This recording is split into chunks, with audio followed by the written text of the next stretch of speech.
અંકલેશ્વરમાં ભર શિયાળે ચોમાસા જેવા દ્રશ્યો જોવા મળ્યા છે। ગડખોલ પાટિયા નજીક ઉકાઈ જમણા કાંઠાની કેનાલ ઓવરફ્લો થતા માર્ગો પર પાણી જોવા મળ્યું હતું। અંકલેશ્વર તાલુકાના ગડખોલ પાટિયા નજીક ભર શિયાળામાં ચોમાસા જેવી સ્થિતિ સર્જાઈ છે। ઉકાઈ જમણા કાંઠાની કેનાલમાં આજે ફરીથી પાણી છોડવામાં આવતા કેનાલ ઓવરફ્લો થઈ હતી, જેના કારણે પાણી માર્ગ પર ફરી વળ્યા હતા। કેનાલ ઓવરફ્લો થવાથી અયપ્પા મંદિર નજીક રોડની બાજુમાં પાણી ભરાઈ ગયા હતા। પરિણામે વાહન ચાલકોને ભારે મુશ્કેલીનો સામનો કરવો પડ્યો હતો।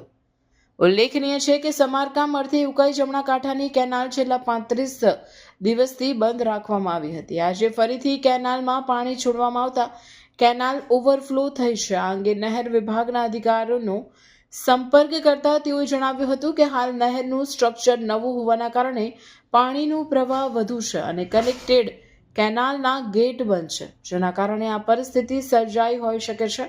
આ બાબતે નિરીક્ષણ કરી યોગ્ય પગલાં લેવામાં આવશે।